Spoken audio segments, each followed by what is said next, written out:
ভুয়া মুক্তিযোদ্ধারা স্বেচ্ছায় স্বীকার করলে তাদের সাধারণ ক্ষমা ঘোষণা করা হবে, নয়তো প্রতারণার দায়ে তাদের বিরুদ্ধে ব্যবস্থা গ্রহণ করা হবে বলে জানিয়েছেন মুক্তিযুদ্ধ বিষয়ক উপদেষ্টা ফারুকী আজম।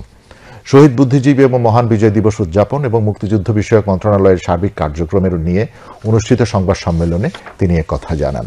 উপদেষ্টা বলেন, বৈষম্য বিরোধী ছাত্র আন্দোলনের চেতনাকে ধারণ করে মুক্তিযুদ্ধ বিষয়ক মন্ত্রণালয় প্রকৃত বীর মুক্তিযোদ্ধার সংখ্যা এবং সরকারি চাকরিতে প্রথম থেকে চতুর্থ শ্রেণীর পদে এ পর্যন্ত মুক্তিযোদ্ধা কোটায় নিয়োগপ্রাপ্ত জনবলের সংখ্যা যাচাইয়ের উদ্যোগ নিয়েছে।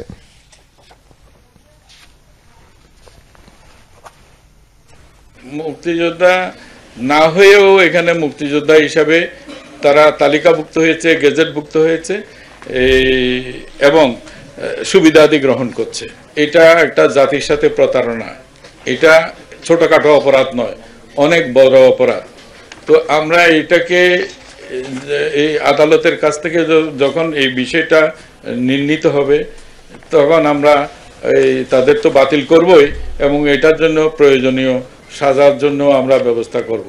একটা ইন্ডেমনিটিও হয়তো দেব যে যারা অমুক্তিযোদ্ধা এইভাবে মুক্তিযোদ্ধা হয়ে এসছেন তারা যেন স্বেচ্ছায় এখান থেকে চলে যান।